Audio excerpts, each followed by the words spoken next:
and welcome to another episode of Collectively Unhinged Therapy Talk. I am one of your lovely co hosts, Courtney, and with me is, Hi, I am Melissa, the licensed mental health therapist. oh, yeah, I'm licensed too. Forgot to mention that. So, today we are bringing you another amazing topic. I don't know how I come up with these topics. I really don't. Yeah, No, I'm joking. ChatGPT. No, actually, a lot of these topics, just for anybody who is interested, a lot of these just come from different things that I discuss on a weekly basis with my clients. These topics are not necessarily in regards to any of my clients specifically, but topics that do come up. So, as usual, I feel like since this is a collectively unhinged environment, I feel like other people can potentially relate to this as well. And hopefully, for any of you that have been listening out there, you have had the capacity to relate to some of the topics that we've been discussing. This is another one that I also think is a highly relatable topic, co-parenting. So, this is all about okay, so you broke up, but you still have to co-parent together. And what does that emotional reality of co-parenting actually look like? I feel like this is such a big topic for some people that I actually wanted to break this down into two different podcast episodes. So this is in part one about co-parenting. Melissa, I know that neither you and I don't currently do any sort of co-parenting. We'll see if my husband we'll see if my husband pisses me off enough to for me to consider that at a later point. But, have you had this come up at all in your sessions as of late? Uh, Not lately, to be honest, but it is something that comes up a lot. Obviously, anytime anybody's even talking about the possibility of divorce or relationship is not going well, that tends to be where our head goes. Because as people, we like to think ahead and also think worst case scenario, which is why, therapy is important. It's just something that we do. So yeah, it comes up.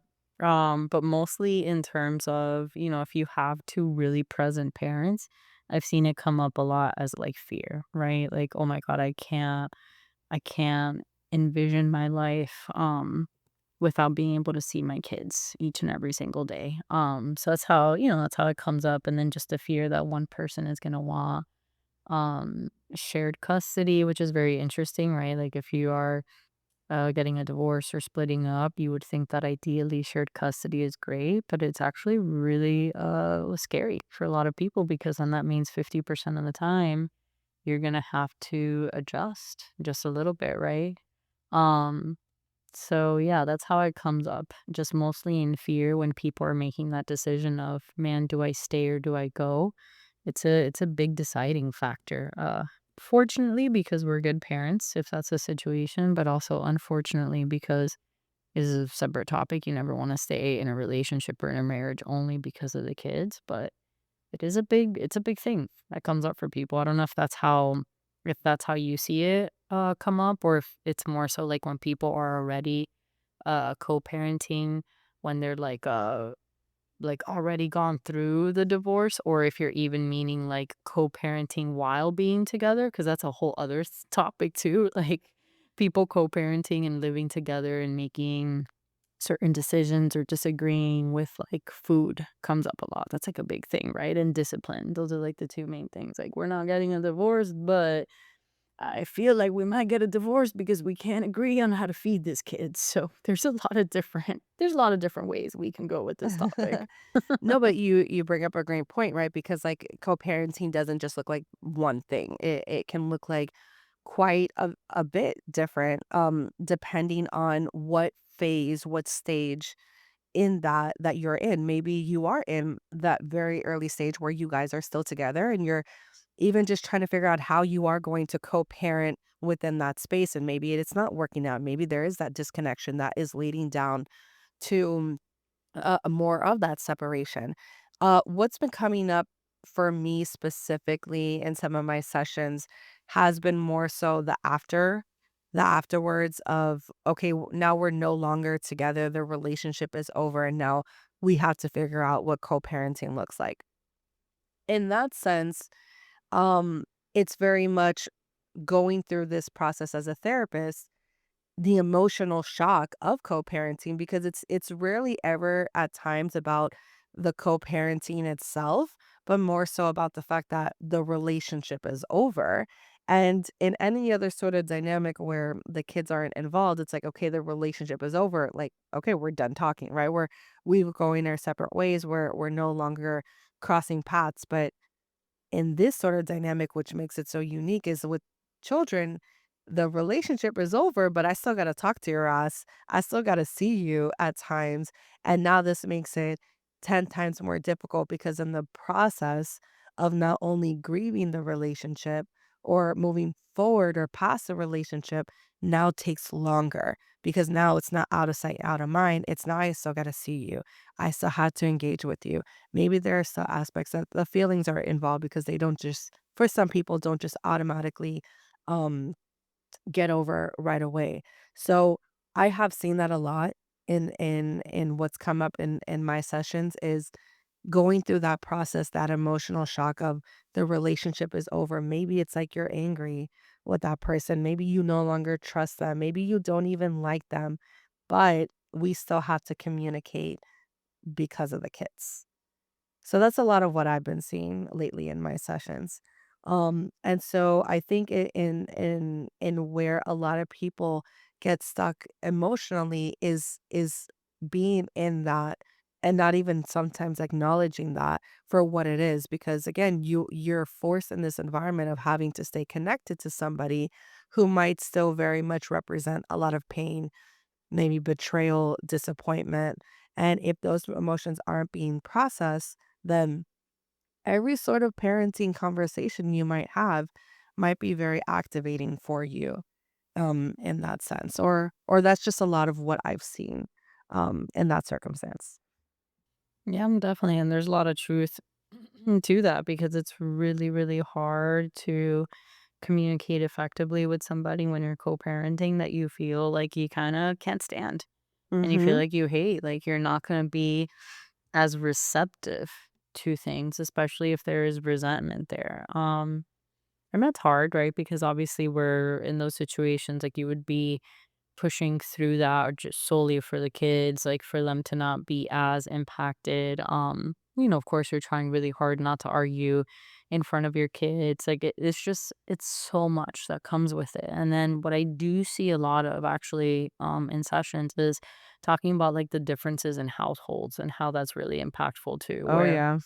yeah, you're like, really adamant that something needs to be a certain way, so you enforce that in your house, but then it's not enforced at the other person's house, and like the Yep. behavior is reflected on the kids when they come back to your house. So that also adds to the frustration that you're feeling towards that person too. Like this is not easy to say the least. So Courtney, how do you navigate that with people when it comes up? Of course you would ask me because I was actually just about to ask you that. Like, how do you talk to your clients about them? Wow, we're so smart asking such important questions. No, you're absolutely right, 1,000%. That comes up so often, and fortunately, there are some couples out there, or not couples, but co-parents out there that don't have to go through that, or have a really good dynamic going on that they don't have to deal with that. But it does definitely come up, and with that, then comes up, like you said, so much about then the conversations, especially if there are unresolved issues between the co-parents as it is, the arguments become sometimes less about the actual parenting and more about sometimes the unresolved relationship wounds. Like if there is resentment, if there is betrayal, it becomes conversations about bedtime become fights about respect or a lack of trust, or that, oh, you always did this, or whatever it is. So I think that's first and foremost something that I need to understand in that sort of dynamic before I even start talking about that co-parenting is, are there emotional wounds that are still very much active that are then in turn making these sort of parental disagreements like a battleground to fight that. So if that's the case, then I'm trying to have that, whoever I'm talking to, whether it's one of the parents or both of the parents, have them have that insight and have that understanding first and foremost before we even getting into the other stuff. But it's then also in part having them understand, you know, how is this conflict, or how is these frustrations and disagreements also potentially affecting the kids as well, because that's such a huge one of, depending on a kid's age, they can sometimes be incredibly perceptive, whether, we realize it or not. They can sometimes, even a 2-year-old can feel the energy, right? Of how you're feeling in a situation, if you're angry, if you're upset, if you're happy, if you're excited. So sometimes the tension, the tone, the even silence, or the opposite, the hostility can make a huge impact on children. So it is, in times I'm talking about everything else that's maybe surrounding that or underneath that, aside from like the actual conflict itself, if that makes sense. Yeah, definitely. I think it does. And of course, kids can pick up on a lot, right? So I don't know. I sometimes we think, ah, they're too little to like even realize, right? And like you said, a 2-year-old definitely does. A 2-year-old definitely does realize it. My son when he was 2 definitely was saying things like, "Don't fight." And we're like, "We're not even fighting. We're just talking." I'm like, is this the Cuban? What's going on?"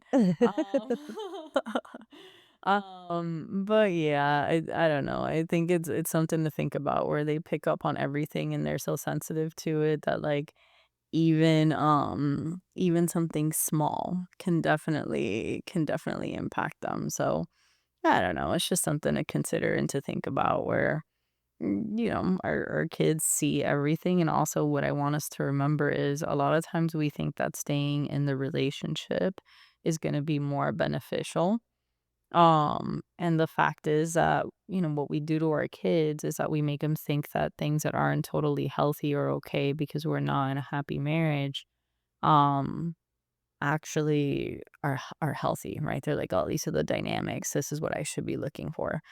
And it's like, no, if we're treating our person unfairly, or it's clear that we don't want to be there because we feel uncomfortable or resentment, we do owe it to our kids to either work really hard on it and not show it, or figure out a way to co-parent in a way that makes sense, right? I'm no one to tell you like, hey, definitely divorce if you're not happy. I think that's a very personal decision that we all have to make. um but the main thing really is, like, take a step back and consider how that can be impacting your kid and kinda go from there. Right, because ultimately, you are your child's role model. They learn from you every single day. Even the smallest, most nuanced things, they learn and they pick up from you. So it's about keeping that in mind too, with every time that there is any sort of engagement with your partner, with your co-parent involved. They are seeing that, even if it's not, if it seems like they're playing with their toys or watching video games or whatever it is, it's still processing in their mind every single day. Yeah, absolutely. So, yeah, I mean, in co-parenting, it's tough. You were about to ask me, like, how I kinda handle that with my clients. It really depends, right? So let's say that you're co-parenting with somebody that really is unreasonable, not willing to compromise, not willing to hear you, meet your needs, meet the kids' needs. Maybe there's a certain topic where, you just cannot agree. Um, that's challenging, right? That really depends on the case, and kinda just, treating it as it comes up, because there's a fine line there, right? At what point do you say, "Hey, uh, push this topic," or, "Hey, don't push this topic," right? So I think it's hard to answer on a podcast because it's so dependent on the situation, because um you're not just dealing with, like, your own emotions, you're dealing with how those parents take that in. So, or sorry, how the kids take that in. So that's a bigger issue. For sure. And I one of the things that I also tell my clients sometimes is, you unfortunately, especially if you're in a sort of dynamic where, say, you're not really either co-parenting or it's maybe more about like parallel parenting, and we'll get more into parallel parenting into the next podcast episode. But say if you're in a dynamic where is a lot of disagreements, there are aspects of you're doing things one way, they're doing things another way, and you guys just can't come to terms with that. It is also maybe understanding, like, the only things that you have control over is yourself, your reactions, how you choose to engage, how you choose not to engage. You can't control aspects of how your co-parent is going to react. And it's like, although I can completely understand that it's still going to be frustrating at times, it's like, is you spending your time feeling and feeding that frustration truly helping you in this situation? Is it getting you anywhere? Are you guys solving any problems together? No, especially if you're having a co-parent that's not really truly engaging with you in a healthy manner. It comes to a point where sometimes, depending on how toxic or difficult the co-parenting is, that it's like it comes down to understanding that there are going to be aspects of things that are outside of your control, and there are going to be aspects of things that it's kind of like, well, maybe this is now about understanding that if we can't co-parent the same way, and this is not like a means of, like, say, neglect or abuse or anything like that, then I need to be able to focus on those things that I do have control over. And maybe that's the type of parent that I am for my child or children, how I choose to engage with them when they are in my house. I can control that. I can focus on that, and I can work on being the best parent that I can in that situation. And even though I can understand that it's still going to be a huge adjustment, and I'm gonna see behavioral issues, or I'm gonna see, you know, um, maybe like a child feeling like they need to be loyal to one parent or the other, one parent is talking about the other. I can have control how I choose to engage with my child or react to that, to give them the best possible support that I can, to allow them to know that they can be open and discuss their thoughts and feelings with me. And I'm not going to be harsh or reactive about that. I can control that. Those are things that are within my ability to help mold and create a healthy environment and healthy dynamic with, even if on the other side, they're not able to get that. Does that make sense? Yeah, absolutely. I mean, there's so many different moving parts to it, and I For think the sure. other thing to consider is whenever you are co-parenting because you've made the decision to, just not be in that relationship or that marriage, there's a lot of guilt that comes with it in For addition sure. to having to like manage being a parent. Like if you're a parent, then it's not the easiest thing in the world to have to be there 100% of the time, even when you're sad, even when you're distracted, even when you're not okay, even when you're dealing with your own emotions and you just want to lock yourself up in a room and cry, uh, and process it. Like it's a lot. So you have to like mask, put a smile on, and be the best version of yourself for your kid, even when you're just doing your own thing, even if when you're not trying to co-parent. That's hard. You gotta give people credit where it's due. For sure. So yeah, there's a lot of moving parts where essentially what you're doing is you're putting your kid first, and that it's a lot. That's hard for anybody. Yeah, and I think that's ultimately, like, if somebody asks me, like, what does even healthy co-parenting look like?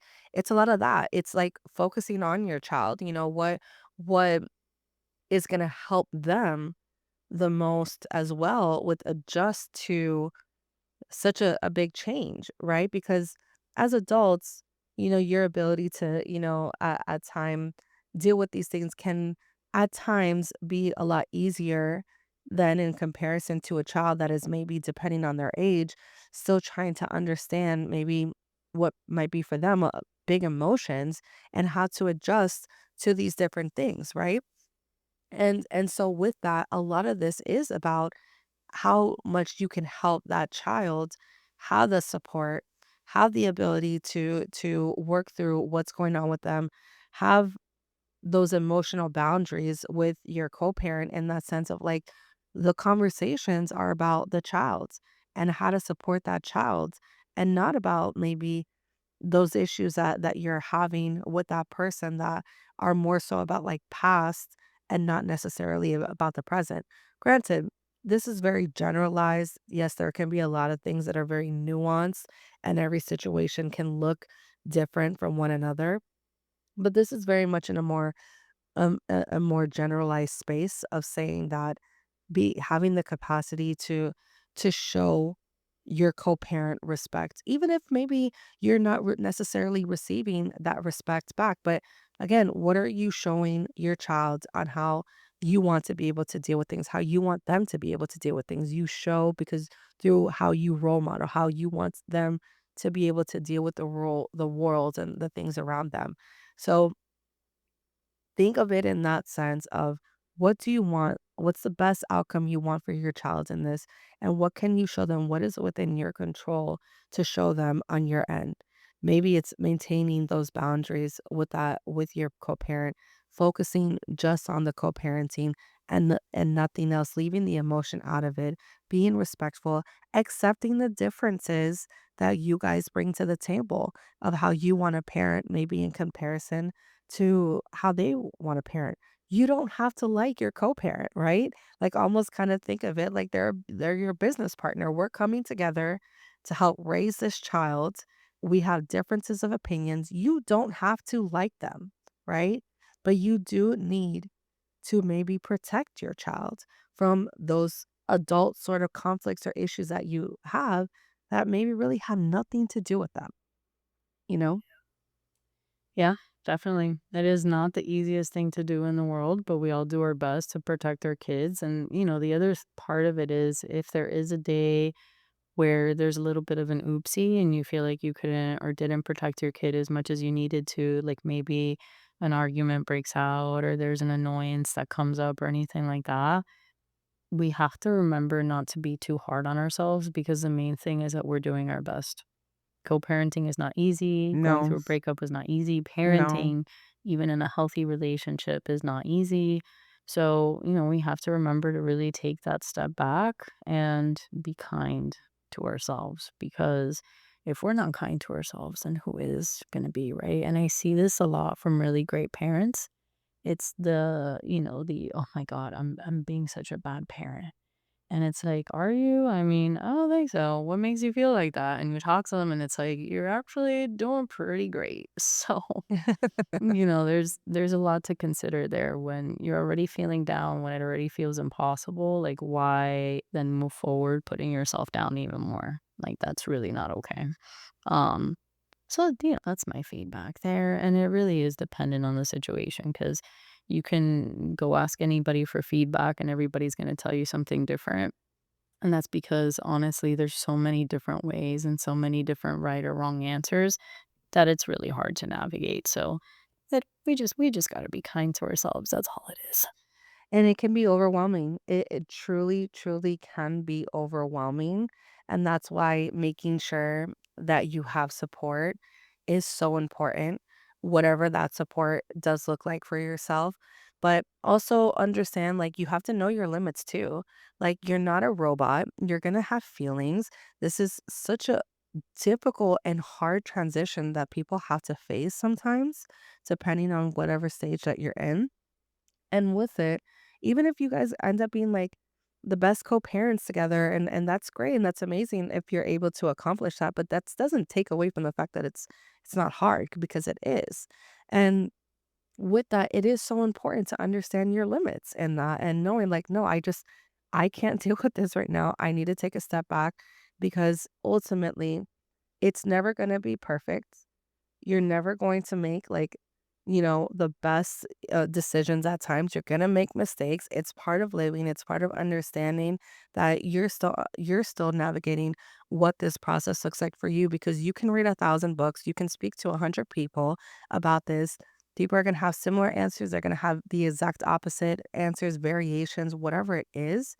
But they're not you, right? And every family, every situation, every dynamic is always a little bit unique to them. So if there's anything you can take away from this, just understand that no matter what, as long as you are doing the best that you can, as long as you are trying your hardest to protect your child, to put the relationship about the child and about how you can move on in a healthy and safe way for you, for them, for your partner, your co-parent. That's the best that you can do, and take it one step at a time. You don't have to have everything figured out right off the bat. Just take it one step at a time, and you will eventually get to that place where you have it figured out. And if you don't, then hey, you can always reach out for help. We're always here, or anybody else that you feel comfortable with, reach out for help and see if there is some extra support out there for you to help you navigate through this. So yeah, that's what I got. That's what I That's got. that's what we all got. Um, I will encourage you that once this is out, we will also have a part 2 to this as just like a last piece, primarily talking about parallel parenting as well, also blended family blended parenting as well. So please check out that one when it comes out. And then, as always, if you guys have any stories you want to tell, any ideas to add to this, we would love to hear from you. Until next time, stay safe and stay a little unhinged. Bye. Bye.